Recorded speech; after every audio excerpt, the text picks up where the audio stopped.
नमस्कार, मैं हूं पंकज झा और आप मेरे साथ देख रहे हैं ऑफ द रिकॉर्ड। आपको नवरात्र की बहुत बहुत शुभकामनाएं। लेकिन हम फिर से आपको लिए चलते हैं यूपी की पॉलिटिक्स और वहां का एक बेहद ज़रूरी सवाल जिसकी चर्चा खुसुर-पुसुर तौर पर कांग्रेस कैंप में भी होने लगी है और बीजेपी में भी, और अखिलेश यादव के मन में भी ये सवाल है। और वो सवाल क्या है, आप भी जानना चाहते होंगे।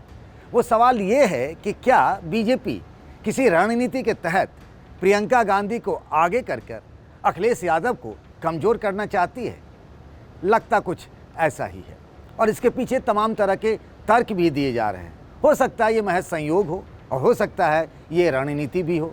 और अगर किसी पार्टी की रणनीति होगी तो हमसे और आपसे तो बताएगी नहीं, लेकिन समझ में बहुत कुछ आ जाता है, पिक्चर बहुत कुछ क्लियर हो जाती है। अब हम आपको सिलसिलेवार तरीके से उन तस्वीरों को, उन कड़ियों को जोड़ने की कोशिश करेंगे कि आखिर ऐसा क्यों कहा जा रहा है और ऐसा क्यों समझा जा रहा है। वैसे वोटर जो है ना यूपी के, वो बहुत तेज़ हैं, वो जानते हैं उन्हें कब क्या करना, उन्हें सब समझ में आता है। अब चलिए बताता हूँ कांग्रेस की हालत कैसी है यूपी में। आप सबको पता है कांग्रेस के बारे में तो ये कहा जाता है कि ये पार्टी गिनती में नहीं आती। इसमें कोई दो राय नहीं है। ये बात आज की नहीं है, पिछले कई सालों की है कि कांग्रेस की हालत दिन ब दिन ख़राब होती जा रही है। अब तो राहुल गांधी ने भी अमेठी छोड़ ही दिया है लगभग। लेकिन अचानक से प्रियंका गांधी इतनी एक्टिव हैं, और एक्टिव ही नहीं, खूंटा क्या कहते हैं उसको, खूंटा लगा कर एक्टिव है। वो छोड़ने को तैयार नहीं है। लखीमपुर की घटना, 2 बार ऐसे मौके आए कि बीच में जिस दिन मौन व्रत था लखनऊ में ना प्रियंका का राजभवन के पास, तो वो दिल्ली आ गई थी। अचानक से प्लान बना कि नहीं अगले दिन मौन व्रत करना, वो लखनऊ पहुंच गई। फिर वो दिल्ली आ गई और फिर अचानक से प्लान बना कि नहीं अंतिम अरदास में तो लखीमपुर जाना है। खैर, इससे भी बड़ी बात यह है कि जो अखिलेश यादव अपने घर से बाहर लखीमपुर जाने को हिल नहीं पाए, उन्हें पुलिस ने उठा लिया। प्रियंका गांधी रात में पुलिस वालों के सामने लखनऊ से निकलकर लखीमपुर के रास्ते में सीतापुर तक पहुंच कैसे गई। लोग कह रहे हैं कि मैच फिक्सिंग था। मामला मैच फिक्सिंग का था, यानी बीजेपी भी चाहती थी कि प्रियंका गांधी उस दिन अखिलेश यादव से ज़्यादा दिखे। हालांकि कहने के लिए तो प्रियंका के पास झाड़ू कैसे मिला, वो सीतापुर के पीएससी के गेस्ट हाउस में यूपी पुलिस इसकी भी जांच करवा रही है। लेकिन वो जांच में कुछ होना जाना भी नहीं, आप भी जानते हैं, वो सिर्फ खाना पूर्ति है, कागजी कार्रवाई है। ऐसे कई मौके आए। एक पत्रकार होने के नाते मैं जानता हूँ कि जब मेरे पास इन्फॉर्मेशन आती है तो वो बताया जाता है कि प्रियंका गांधी को कितना दिखाना है, कितना बताना है, वो एक तरीके से चीज़ें लोगों को बताई जा रही हैं। उस हिसाब से चीज़ें बीजेपी की तरफ से बताई जाती हैं कि प्रियंका उतनी दिखें। घटना यूपी में हो रही है तो राजस्थान में हनुमानगढ़ की घटना हो, जालोर की घटना हो, यानी प्रियंका फोकस में आ जाए। हनुमानगढ़ की घटना में आरोपी गिरफ्तार कर लिए गए। उसमें ऐसा कहीं नहीं लगा कि अशोक गहलोत की सरकार या राजस्थान की पुलिस किसी आरोपी को बचा रही है या ढिलाई बरत रही है। यही घटना जालोर में भी हो रही है। लेकिन प्रकरण में वो लगातार आता रहे कि किसी न किसी बहाने प्रियंका गांधी दिखती रही, वो उनकी बातें आती रही। और ये पिछले कई 7-8 दिनों से लग रहा है। जब अखिलेश यादव रथ यात्रा पर निकले, विजय रथ यात्रा निकाला जो उन्होंने 12 तारीख को, उससे पहले दिल्ली जाकर उन्होंने मुलायम सिंह यादव से आशीर्वाद लिया। और देखिए ना, वो भी बड़ी सोच समझ के सब चीज़ें, मतलब एक तरीके से पूरा मीडिया यूज कैसे हो रहा है इस पूरे चुनावी अभियान में। वो जब लखनऊ से गाड़ी से निकलते हैं तो पहले उसका भी वीडियो आया। उससे पहले समाजवादी पार्टी के ढेर सारे नेताओं के, रामगोपाल यादव से लेकर कई की शुभकामनाएं। खैर, वो अलग मसला है। हर पार्टी अपना चाहती कि उसका चुनाव प्रचार खूब दिखे, खूब समझाया जाए। हम तो यहाँ ये कह रहे थे ना, वो एक रणनीति है कि अगर किसी मजबूत आदमी को कमज़ोर करना है ना, तो उसके सामने में किसी कमज़ोर आदमी को ताकत दे दी जाए।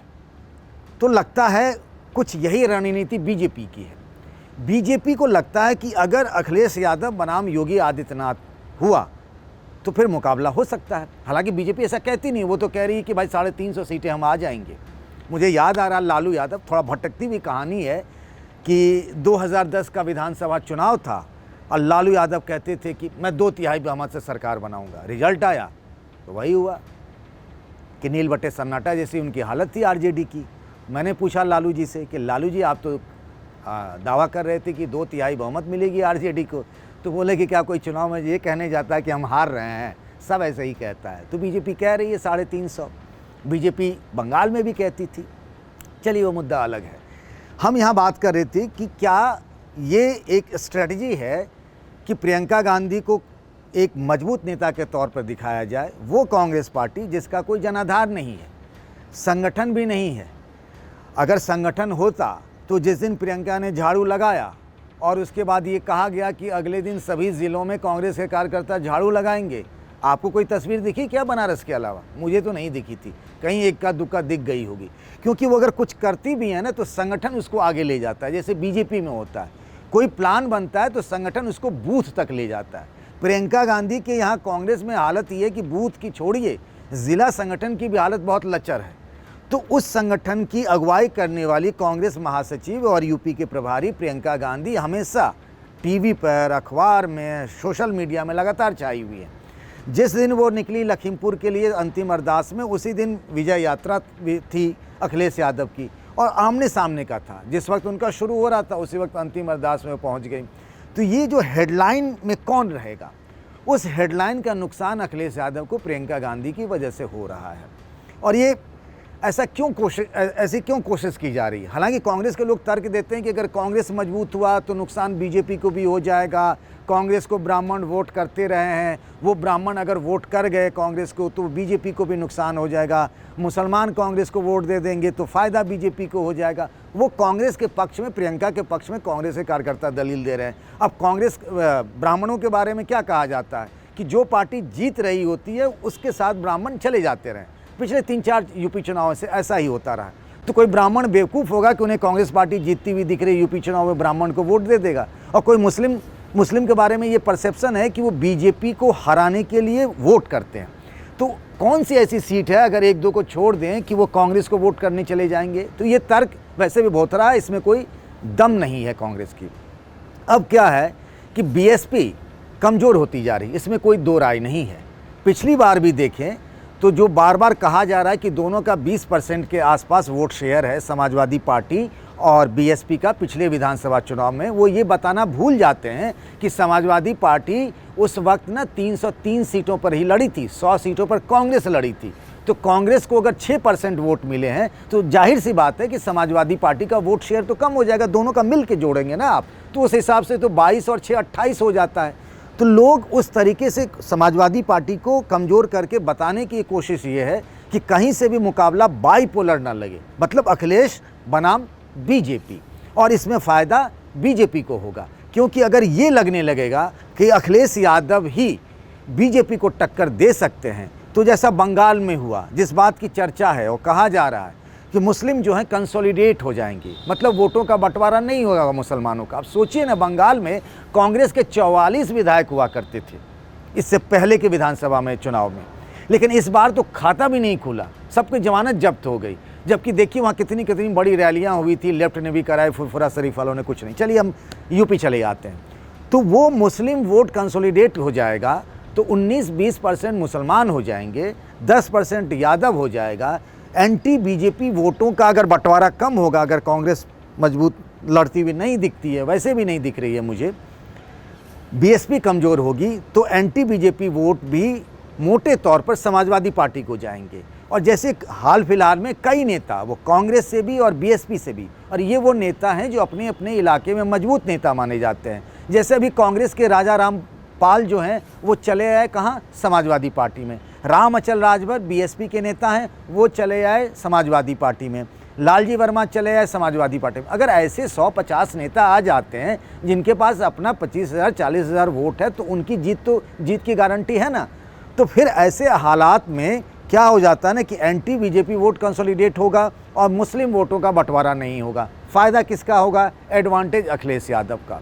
तो ये जो कहा जा रहा है कि क्या प्रियंका को मजबूत कर अखिलेश को कम करने की कोशिश की जा रही है, ये बात अखिलेश यादव भी जानते हैं। और जब उनसे ये सवाल पूछा गया कि क्या ऐसा हो रहा है, तो उन्होंने मुस्कुराया और कहा ये भटकाने की कोशिश तो हो रही है, ये अखिलेश भी जानते हैं। और इसीलिए उनकी रणनीति भी वैसी है। जब प्रियंका ने कहा कि ग्राउंड पर लड़ता हुआ कौन दिख रहा है, जब वो सीतापुर में गेस्ट हाउस में थी तब उन्होंने ये बात कही कि ग्राउंड पर लड़ता हुआ कौन दिख रहा है, वो सिर्फ कांग्रेस दिखता है। वो सोनभद्र की लड़ाई में दिखें या लखीमपुर की लड़ाई में दिखें, तब अखिलेश यादव ने ये बात कही थी कि वो एक कमरे में बंद थी तो उन्हें लड़ाई दिखी नहीं होगी। लेकिन सच ये है कि ग्राउंड पर लड़ते हुए दिखना और ग्राउंड पर होना दोनों में ज़मीन आसमान का फ़र्क है। राहुल गांधी भी यही समझते थे कि ग्राउंड पर लड़ते हुए दिख जाने से पार्टी खड़ी हो जाएगी, तो शायद 2010 में जो वो भट्टा परसौल और टप्पल में जो उन्होंने पदयात्राएं की थी, तब तो कांग्रेस के दिन बहुर जाते। पर 2012 में जब नतीजे आए ना, तो अखिलेश यादव की साइकिल चल पड़ी थी। तो लड़ते हुए दिखना और फिर होना ग्राउंड पे, दोनों में फ़र्क है। ये बात प्रियंका गांधी को समझनी चाहिए।